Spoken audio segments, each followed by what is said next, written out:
हिंदी साहित्य quick revision with आरती शर्मा। दोस्तों, आपको मेरा चैनल पसंद आए तो इसे लाइक करें, शेयर करें, सब्सक्राइब करें। साथ ही साथ मेरे वीडियोस के अगले नोटिफिकेशंस को पाने के लिए बेल आइकन को प्रेस करें। दोस्तों, आज हम करेंगे हिंदी उपन्यासों का पार्ट 11, जिसमें हम देखेंगे प्रेमचंदोत्तर युगीन अगले उपन्यासकार। तो ध्यान देंगे दोस्तों, हमारे अगले उपन्यासकार हैं वीरेंद्र कुमार जैन। वीरेंद्र कुमार जैन। तो ध्यान दे दोस्तों इनके उपन्यासों पर। इनका पहला उपन्यास है दोस्तों अनउत्तर योगी। कौन सा? अनउत्तर योगी। किसका उपन्यास है? वीरेंद्र कुमार जैन का उपन्यास है अनउत्तर योगी, जो कि 4 खंडों में है। ठीक है, 4 खंडों में है अनउत्तर योगी उपन्यास। ठीक, पहला खंड आया इसका 1974 ईस्वी में, दूसरा खंड आया 1975 ईस्वी में, तीसरा खंड आया 1978 ईस्वी में और चौथा खंड आया दोस्तों 1981 ईस्वी में। ठीक है, तो ध्यान रखेंगे वीरेंद्र कुमार जैन का उपन्यास है अनउत्तर योगी, जो कि 4 खंडों में है, जिसका पहला खंड 1974 ईस्वी, दूसरा खंड 1975 ईस्वी, तीसरा खंड 1978 ईस्वी और चौथा खंड 1981 ईस्वी। ठीक है, ध्यान रखेंगे दोस्तों। यहां पर एक नोट है, ध्यान दें। नोट है अनउत्तर योगी। ठीक है, अनउत्तर योगी महावीर स्वामी के जीवन एवं उनके सांस्कृतिक तथा आध्यात्मिक अवदान पर केंद्रित उपन्यास है। किस पर? ध्यान से सुने। महावीर स्वामी, ठीक है, जैन तीर्थंकर थे 24वें महावीर स्वामी जी। ठीक, ध्यान रखें। तो महावीर स्वामी के जीवन एवं उनके सांस्कृतिक तथा आध्यात्मिक अवदान पर केंद्रित उपन्यास है अनउत्तर योगी उपन्यास। और किसका उपन्यास है दोस्तों? वीरेंद्र कुमार जैन का।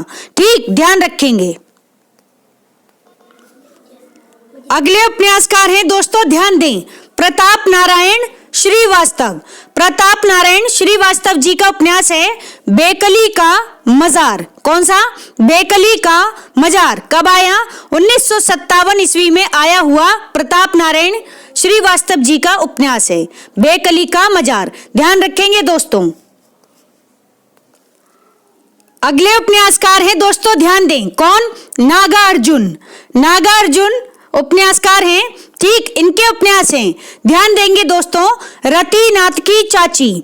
रतिनाथ की चाची उपन्यास नागार्जुन का उपन्यास है, जो कि कब आया दोस्तों? ये आया 1948 ईस्वी में। कब? 1948 ईस्वी, 1948। ठीक है, ध्यान रखेंगे। और इस उपन्यास के अंतर्गत नागार्जुन ने मिथिलांचल के सामाजिक जीवन के अंतर्विरोध एवं नारी शोषण की समस्या का चित्रण किया है। ठीक है, ध्यान रखें, मिथिलांचल के सामाजिक जीवन के अंतर्विरोध एवं नारी शोषण की समस्या का चित्रण किया है। इनका अगला उपन्यास है दोस्तों बलचनामा। कौन सा? बलचनामा। कब आया? 1952 ईस्वी में आया हुआ नागा अर्जुन जी का उपन्यास है बलचनामा, जिसके अंतर्गत इन्होंने नायक बलचनामा का अन्याय एवं अत्याचार के विरुद्ध संघर्ष का चित्रण किया है। तो उपन्यास का पात्र है दोस्तों, नायक है कौन? बलचनामा। ठीक है, तो ध्यान दें, नायक बलचनामा का अन्याय एवं अत्याचार के विरुद्ध संघर्ष का चित्रण किया है। किसने? उपन्यासकार नागार्जुन ने। ठीक है, ध्यान रखेंगे। नागार्जुन का दोस्तों वास्तविक नाम क्या था? वैद्यनाथ मिश्र था। क्या था? वैद्यनाथ मिश्र। याद रखेंगे। ठीक, गौर करें दोस्तों। इनका अगला उपन्यास है नई पौध। कौन सा? नई पौध। कब आया? 1953 ईस्वी में आया हुआ उपन्यास है नई पौध। ठीक है, नागार्जुन का, जिसमें नागार्जुन ने असंगत विवाह एवं जर्जर सामाजिक मान्यताओं का विरोध किया है। ठीक है, अपने उपन्यास नई पौध में नागार्जुन जी ने असंगत विवाह एवं जर्जर सामाजिक मान्यताओं का विरोध किया है। ठीक, ध्यान रखेंगे। 1953 ईस्वी में आया हुआ उपन्यास है। इसके बाद इनका अगला उपन्यास आया दोस्तों बाबा बटेश्वर नाथ। कौन सा? बाबा बटेश्वर नाथ। ठीक है, ध्यान रखेंगे। जो ग्रीन कलर से हाईलाइट हैं दोस्तों, बहुत ही इंपॉर्टेंट उपन्यास हैं, तो इनको आप ध्यान में रखते हुए चलें। ठीक, गौर करें, बाबा बटेश्वर नाथ उपन्यास आया कब? 1954 ईस्वी में। 1954 ईस्वी में आया हुआ उपन्यास है, नागार्जुन का उपन्यास है। ठीक, इस उपन्यास के अंतर्गत नागार्जुन जी ने बरगद के वृक्ष को बचाने के लिए, बरगद के वृक्ष को बचाने के लिए किसानों का संघर्ष दिखाया है। ठीक है, एक बरगद का पेड़ है जिसको बचाने के लिए किसानों का जो संघर्ष हुआ है, उसकी कथा इस उपन्यास में नागार्जुन ने कही है। ठीक, इनका अगला उपन्यास है दोस्तों वरुण के बेटे। कौन सा? वरुण के बेटे, 1957 ईस्वी। ठीक है, वरुण के बेटे 1957 ईस्वी में ठीक आया हुआ उपन्यास है, जिसके अंतर्गत नागार्जुन जी ने मिथिला के मछुआरों के संघर्ष की कथा का चित्रण किया है। ठीक है, मिथिला के मछुआरों के संघर्ष की कथा का चित्रण किया है वरुण के बेटे उपन्यास में नागार्जुन ने। ठीक, इनका अगला उपन्यास है दोस्तों दुखमोचन। दुखमोचन उपन्यास कब आया? 1957 ईस्वी में आया हुआ उपन्यास है दुखमोचन, जिसके अंतर्गत नागार्जुन जी ने ग्रामीणों पर आधुनिक सभ्यता का चित्रण किया है। ठीक है, एक बार फिर से सुने, ग्रामीणों पर आधुनिक सभ्यता का चित्रण किया है। ठीक, ध्यान रखेंगे अपने उपन्यास दुखमोचन में। ठीक, इसके बाद इनका अगला उपन्यास है दोस्तों कुंभी पाक। कौन सा? कुंभी पाक। कब आया उपन्यास कुंभी पाक? तो दोस्तों 1960 ईस्वी में आया हुआ नागार्जुन जी का उपन्यास है कुंभी पाक। एक बार फिर से सुनेंगे सभी उपन्यासों को। तो दोस्तों गौर करें, नागार्जुन का उपन्यास रथीनाथ की चाची कब आया? 1948 ईस्वी में आया हुआ उपन्यास है। इसके बाद है इनका अगला उपन्यास बलचनामा। ठीक है, 1952 ईस्वी में आया हुआ उपन्यास है। फिर है दोस्तों इनका अगला उपन्यास नई पौध। कब आया? 1953 ईस्वी में आया हुआ उपन्यास है नई पौध। फिर है दोस्तों अगला उपन्यास इनका बाबा बटेश्वर नाथ। कब आया? 1954 ईस्वी में आया हुआ उपन्यास है बाबा बटेश्वर नाथ। इसके बाद है दोस्तों वरुण के बेटे। कौन सा? वरुण के बेटे। कब आया?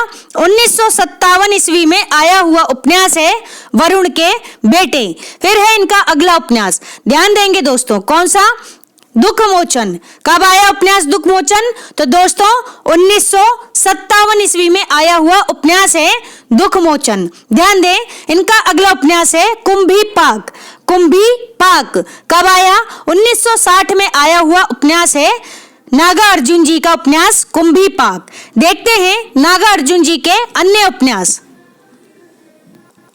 गौर करेंगे दोस्तों अगले उपन्यास पर। इनका अगला उपन्यास है नागार्जुन जी का कौन सा? हीरक जयंती। ध्यान से सुने, हीरक जयंती। ठीक है, कब आया? 1961 ईस्वी में आया हुआ उपन्यास है हीरक जयंती, जिसमें नागार्जुन जी ने समकालीन शासक वर्ग के नेताओं की चरित्रहीनता का चित्रण किया है। एक बार फिर से सुनेंगे, समकालीन शासक वर्ग के नेताओं की चरित्रहीनता का चित्रण किया है अपने उपन्यास हीरक जयंती में। ठीक है, ध्यान रखेंगे। इनका अगला उपन्यास है दोस्तों उग्र तारा। कौन सा? उग्र तारा उपन्यास। ठीक है, कब आया?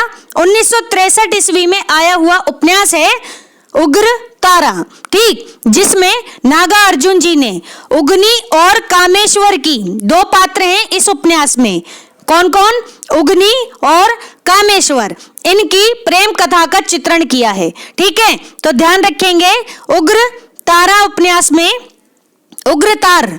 ठीक है, उग्रतारा उपन्यास में 1963 में आया हुआ इनका उपन्यास है, जिसमें इन्होंने उगनी और कामेश्वर की प्रेम कथा का चित्रण किया है। इनका अगला उपन्यास है दोस्तों कौन सा? ध्यान दें, जमनिया का बाबा। जमनिया का बाबा उपन्यास नागार्जुन का उपन्यास है। 1968 ईस्वी में आया हुआ उपन्यास है। कब? 1968 ईस्वी में आया हुआ उपन्यास है जमनिया का बाबा। ठीक है, इसके बाद इनका अगला उपन्यास है दोस्तों इमरतिया। कौन सा उपन्यास? इमरतिया। कब आया? 1968 ईस्वी में आया हुआ उपन्यास है इमरतिया, जिसमें नागार्जुन जी ने, ध्यान से सुनेंगे, समाज के बगुला भक्तों का पर्दाफाश किया गया है। ठीक है, एक बार फिर से सुने। अपने उपन्यास इमरतिया में नागा अर्जुन जी ने, ध्यान से सुनेंगे, समाज के बगुला भक्तों का पर्दाफाश किया है। ठीक है, इनका अगला उपन्यास है दोस्तों कौन सा? पारो। कौन सा उपन्यास? पारो 1946 में आया हुआ उपन्यास है। ठीक है, और ध्यान से सुने, 1946 में मिथिला भाषा में आया था ये उपन्यास। कौन सा? पारो उपन्यास। ठीक, और फिर 1975 में, ध्यान दें, 1975 में इसका हिंदी रूपांतरण किया गया। किसका? नागा अर्जुन के उपन्यास पारो का। ठीक, इस उपन्यास में नागा अर्जुन जी ने बाल विवाह की कुरीति एवं एक युवती की दारुण कथा का चित्रण किया है। ठीक है, एक बार फिर से सुने। नागा अर्जुन जी ने अपने उपन्यास पारो में बाल विवाह की कुरीति एवं एक युवती की दारुण कथा का चित्रण किया है। ठीक, इनका अगला उपन्यास है दोस्तों गरीब दास। कौन सा? गरीब दास। कब आया? 1979 ईस्वी में आया हुआ उपन्यास है गरीब दास। ठीक है, जिसमें नागा अर्जुन जी ने स्वतंत्र भारत के ग्रामीण जीवन के सामाजिक आर्थिक अंतर्विरोध का चित्रण किया है। फिर से सुने, अपने उपन्यास गरीब दास में नागा अर्जुन जी ने स्वतंत्र भारत के ग्रामीण जीवन के सामाजिक आर्थिक अंतर्विरोध का चित्रण किया है। ठीक है, एक बार फिर से सुनेंगे नागा अर्जुन जी के सभी उपन्यासों को। गौर करेंगे दोस्तों। हीरक जयंती इनका उपन्यास है। हीरक जयंती 1961 ईस्वी में आया हुआ उपन्यास है। फिर है उग्र तारा, 1963 ईस्वी में आया हुआ उपन्यास है उग्र तारा। इसके बाद है इनका अगला उपन्यास जमनिया, जमनिया का बाबा। कब आया? 1968 ईस्वी में आया हुआ उपन्यास है। इसके बाद है दोस्तों इमरतिया। इमरतिया कब आया? 1968 ईस्वी में आया हुआ उपन्यास है इमरतिया। इसके बाद है इनका अगला उपन्यास पारो। कौन सा? पारो। कब आया? 1946 ईस्वी में। पहले यह मिथिला भाषा में आया हुआ उपन्यास है और फिर इसका हिंदी रूपांतरण आया कब? 1975 में। ठीक है, 1975 में इसका हिंदी रूपांतरण आया। फिर है इनका अगला उपन्यास दोस्तों गरीब दास। कौन सा? गरीब दास। कब आया ये उपन्यास? 1979 में, यानी 1979 ईस्वी में आया हुआ नागा अर्जुन जी का उपन्यास है गरीब दास। तो ध्यान रखेंगे नागा अर्जुन जी के सभी उपन्यासों को। अगले उपन्यासकार हैं दोस्तों, ध्यान दें, देवेंद्र सत्यार्थी। देवेंद्र सत्यार्थी कैसे उपन्यासकार हैं? आंचलिक उपन्यासकार हैं। ठीक है, ध्यान रखेंगे। और जो इनसे पहले हमने पढ़े, कौन? नागा अर्जुन। ठीक है, तो नागा अर्जुन भी कैसे उपन्यासकार हैं? तो दोस्तों नागा अर्जुन रचना क्रम की दृष्टि से पहले आंचलिक उपन्यासकार माने गए हैं, रचना क्रम की दृष्टि से। ठीक, लेकिन अब हम बात करेंगे किसकी? हम बात करेंगे दोस्तों देवेंद्र सत्यार्थी की। ठीक है, देवेंद्र सत्यार्थी की। लेकिन यहाँ एक बात बता दूं इससे पहले, जरूरी बात, अगर आपसे बात की जाएगी आंचलिक उपन्यास के जन्मदाता की, तो दोस्तों आंचलिक उपन्यास के जन्मदाता हैं फणीश्वरनाथ रेणु। ठीक है, फणीश्वरनाथ रेणु। ठीक, और लेकिन बात की जाए रचना क्रम की दृष्टि से तो आप बताएंगे आंचलिक उपन्यासकार हैं कौन? वैद्यनाथ मिश्र, यानी नागा अर्जुन। ठीक है, ये कुछ बातें हैं, इंपॉर्टेंट हैं, ध्यान रखेंगे आप। ठीक है, यहीं से प्रश्न बनते हैं, कुछ अलग से नहीं पूछा जाता। ठीक है, जो बातें खास हैं वहीं से प्रश्न बनेंगे, तो ध्यान से पढ़ते चले दोस्तों। ठीक है, देखते हैं देवेंद्र सत्यार्थी जी के उपन्यासों को। पहली बात मैंने बताई इनके संदर्भ में, क्या यह एक आंचलिक उपन्यासकार हैं। कैसे उपन्यासकार? आंचलिक उपन्यासकार हैं। ठीक है, इनके उपन्यास हैं दोस्तों, ध्यान देंगे। कौन सा उपन्यास है इनका? पहला रथ के पहिए। कौन सा? रथ के पहिए उपन्यास। कब आया? 1953 ईस्वी में आया हुआ उपन्यास है रथ के पहिए। ठीक, जिसमें देवेंद्र सत्यार्थी जी ने मध्य प्रदेश के गोंड जातियों का यथार्थ चित्रण किया है। तो दोस्तों मध्य प्रदेश में जिसे हम अंग्रेजी में शॉर्ट में क्या कहते हैं, एमपी कहते हैं। ठीक, तो ध्यान दें, मध्य प्रदेश में एक जाति थी, गोंड जाति। ठीक है, तो वहां उस जाति के यथार्थ का चित्रण किया है किसने, देवेंद्र सत्यार्थी जी ने। किसमें, अपने उपन्यास रथ के पहिए में।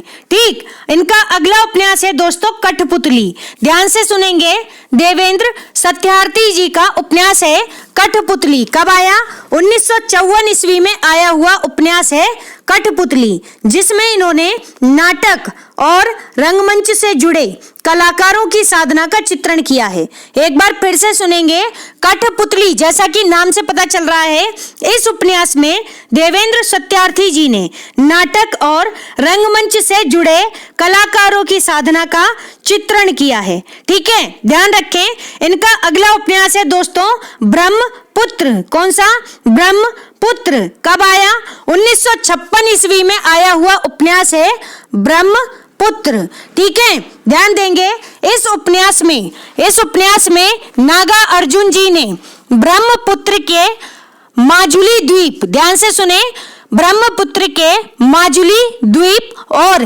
दिसांग मुख के निवासियों की संघर्ष की कथा का चित्रण किया है। ठीक है, तो ब्रह्मपुत्र नदी आपने सुनी होगी।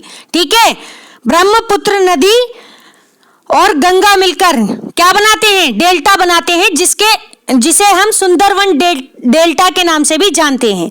ठीक है, तो ध्यान दें, उसी ब्रह्मपुत्र की बात हो रही है, तो उसका मांजुली द्वीप और दिसांग मुख। ठीक है, तो ये दो जगह हैं ब्रह्मपुत्र की। ठीक है, जहां के निवासियों की संघर्ष की कथा कही गई है, किसमें, ब्रह्मपुत्र उपन्यास में। किसने कही है, देवेंद्र सत्यार्थी जी ने। ठीक, इनका अगला उपन्यास है दोस्तों दूध गाछ। कौन सा, ध्यान से सुने, दूध गाछ। कब आया, 1958 ईस्वी में आया हुआ देवेंद्र सत्यार्थी जी का उपन्यास है दूध गाछ। ठीक है, 1958। इस उपन्यास में देवेंद्र सत्यार्थी जी ने संगीत और संगीतकार के जीवन संघर्ष का चित्रण किया है। एक बार फिर से सुने, संगीत और संगीतकार के जीवन संघर्ष का चित्रण किया है अपने उपन्यास दूध गाछ में। ठीक है, ध्यान रखेंगे, इनका अगला उपन्यास है दोस्तों, ध्यान से सुने, कथा कहो उर्वशी। कौन सा, कथा कहो उर्वशी। यह उपन्यास कब आया, तो दोस्तों 1961 में आया हुआ उपन्यास है कथा कहो उर्वशी। किसका उपन्यास है, देवेंद्र सत्यार्थी जी का उपन्यास है, जिसमें देवेंद्र सत्यार्थी जी ने मूर्तिकार की संवेदना और साधना का अंकन किया है। ठीक है, अपने उपन्यास कथा कहो उर्वशी में देवेंद्र सत्यार्थी जी ने मूर्तिकार की संवेदना और साधना का अंकन किया है। ध्यान रखेंगे, इसके बाद इनका अगला उपन्यास है दोस्तों, ध्यान दें, तेरी कसम सतलुज। तेरी कसम सतलुज। ठीक है, यह उपन्यास कब आया, तो 1988 ईस्वी में आया हुआ देवेंद्र सत्यार्थी जी का उपन्यास है। कौन सा, फिर से सुने, तेरी कसम सतलुज। ठीक है, तो एक बार फिर से सुनेंगे सभी उपन्यासों को, गौर करेंगे दोस्तों। देवेंद्र सत्यार्थी जी के उपन्यास हैं। पहली बात ये जान ले कि यह कैसे उपन्यासकार हैं, आंचलिक उपन्यासकार हैं। ठीक, इनके उपन्यास हैं, ध्यान दें, रथ के पहिए। रथ के पहिए कब आया, 1953 ईस्वी में आया हुआ उपन्यास है रथ के पहिए। फिर है इनका अगला उपन्यास कठपुतली। कब आया, 1954 ईस्वी में आया हुआ उपन्यास है कठपुतली। इसके बाद इनका अगला उपन्यास है दोस्तों ब्रह्मपुत्र। ब्रह्मपुत्र कब आया, 1956 ईस्वी में आया हुआ उपन्यास है ब्रह्मपुत्र। फिर है इनका अगला उपन्यास दूध गाछ। कौन सा, दूध गाछ। कब आया, 1958 ईस्वी में आया हुआ उपन्यास है दूध गाछ।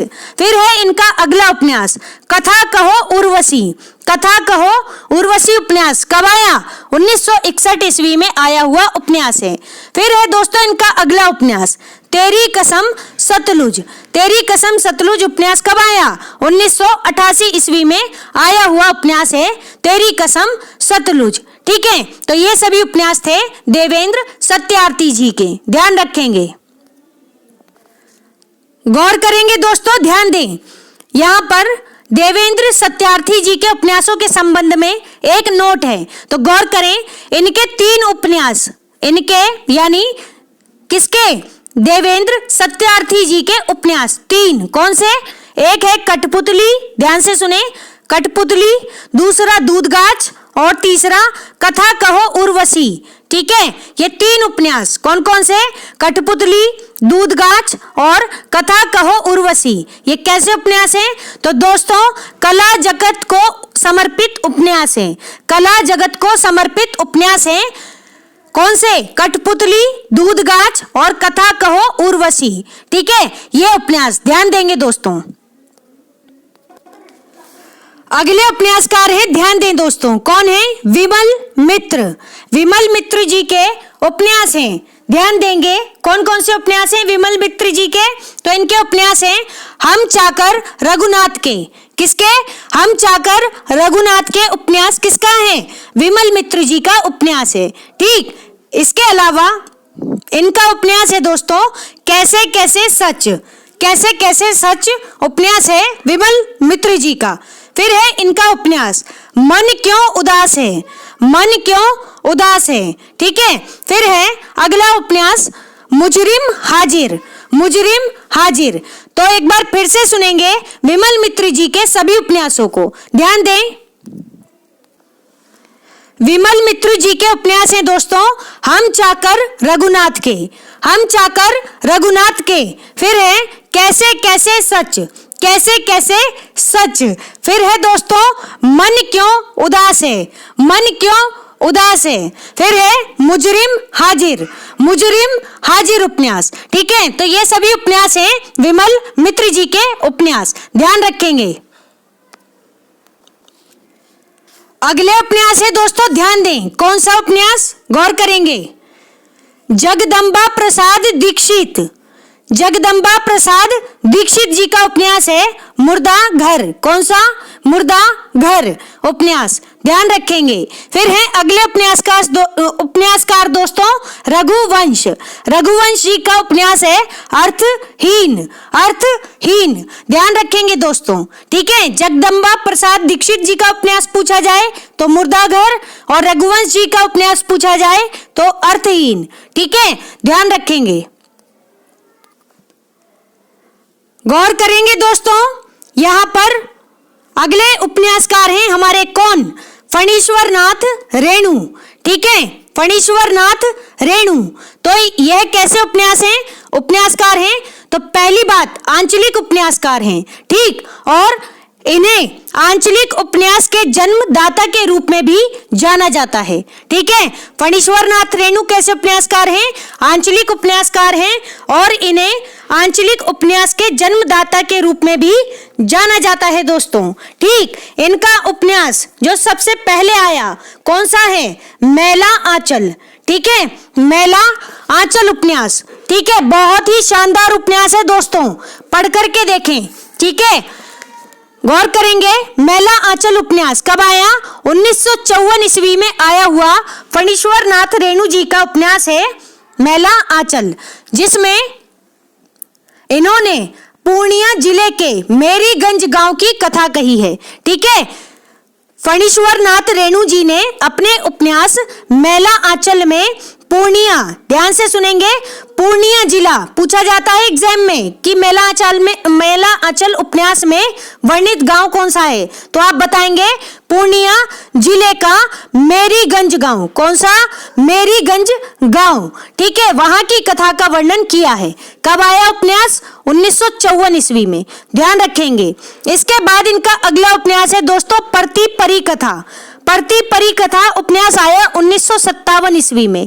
ठीक है, जिसके अंतर्गत फणीश्वर नाथ रेणु जी ने पूर्णिया जिले के परानपुर, ध्यान से सुनेंगे, पूर्णिया जिले के परानपुर गांव की कथा कही है।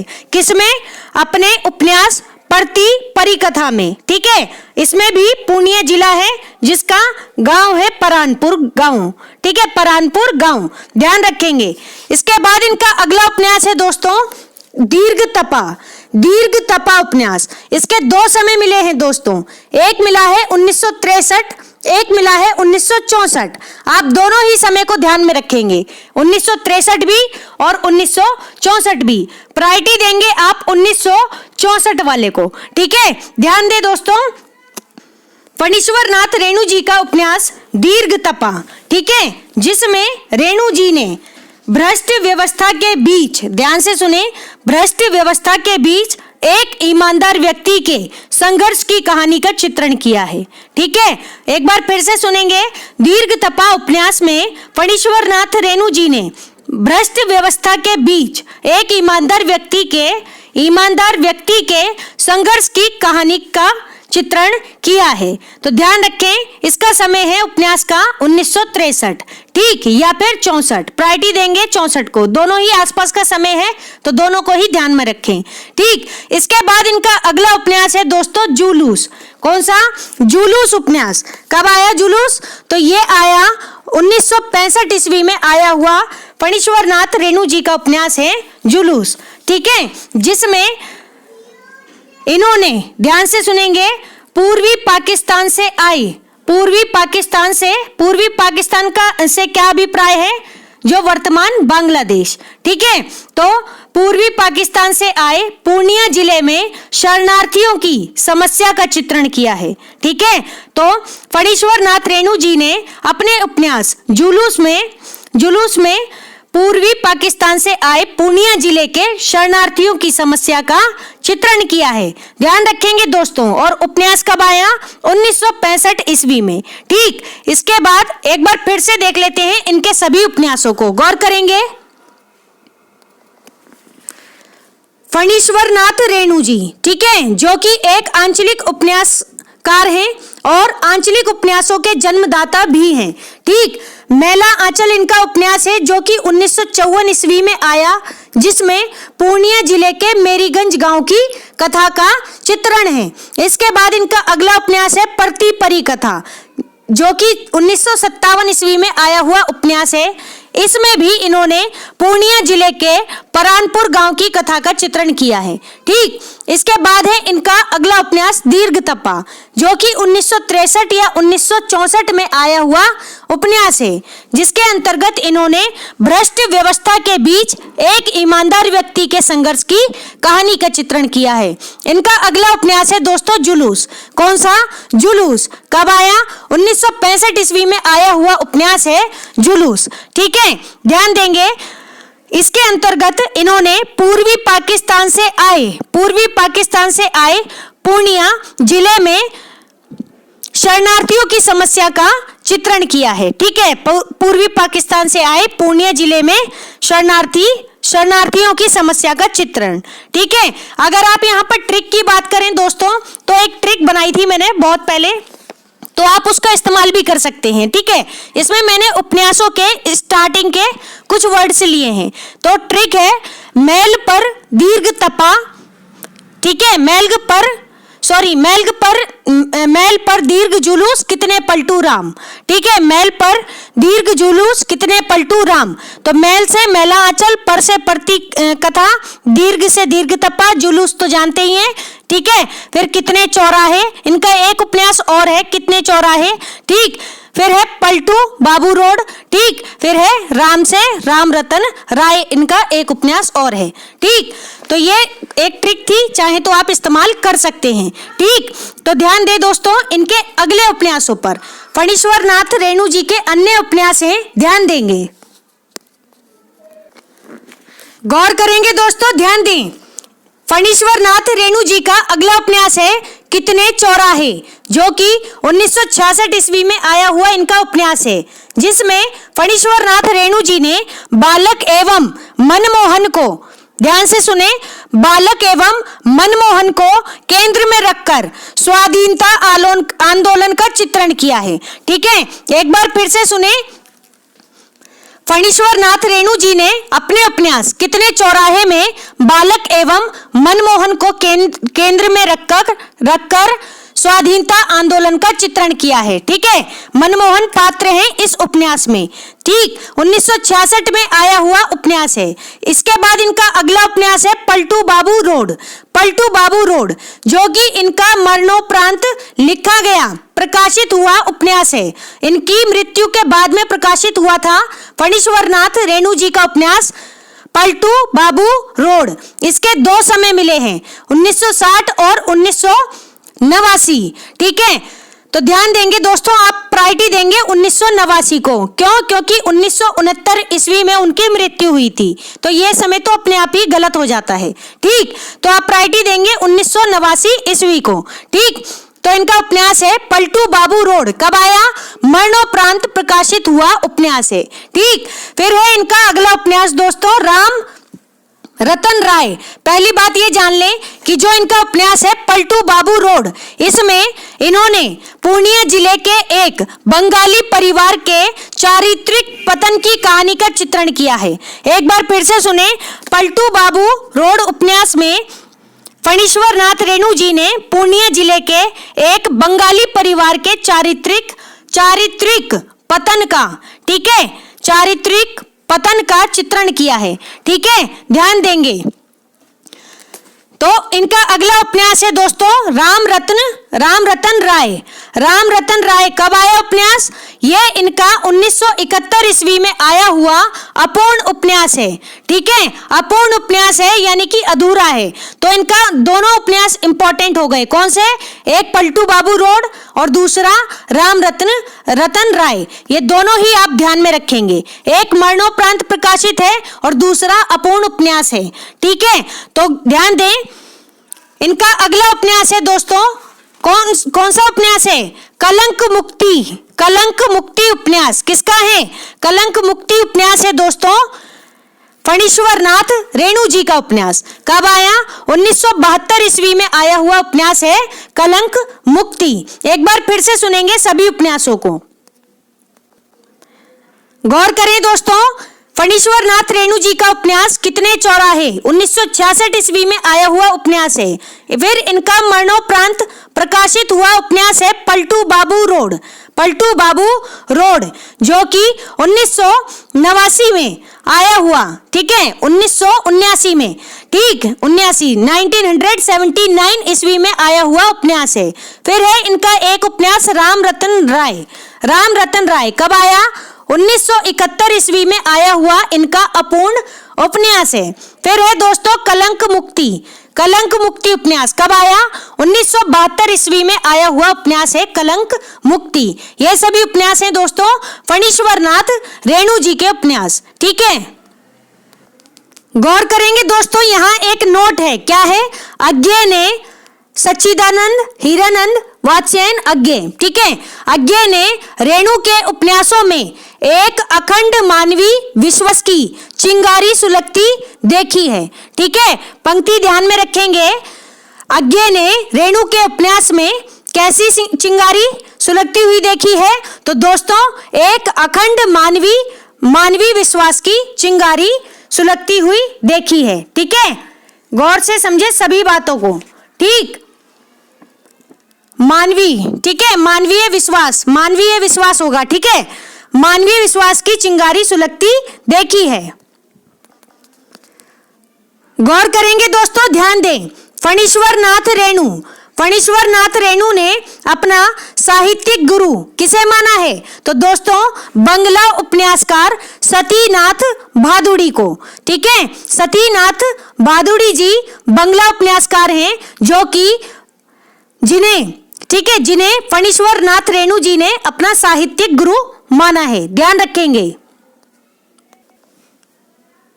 तो दोस्तों हमारा आज का ये वीडियो यहीं समाप्त होता है। Thanks for watching. अगर आपको मेरे वीडियोस पसंद आ रहे हैं तो इन्हें लाइक करें, शेयर करें, मेरे चैनल को सब्सक्राइब करें। साथ ही साथ मेरे वीडियोस के अगले नोटिफिकेशंस को पाने के लिए बेल आइकन को प्रेस करें। धन्यवाद दोस्तों।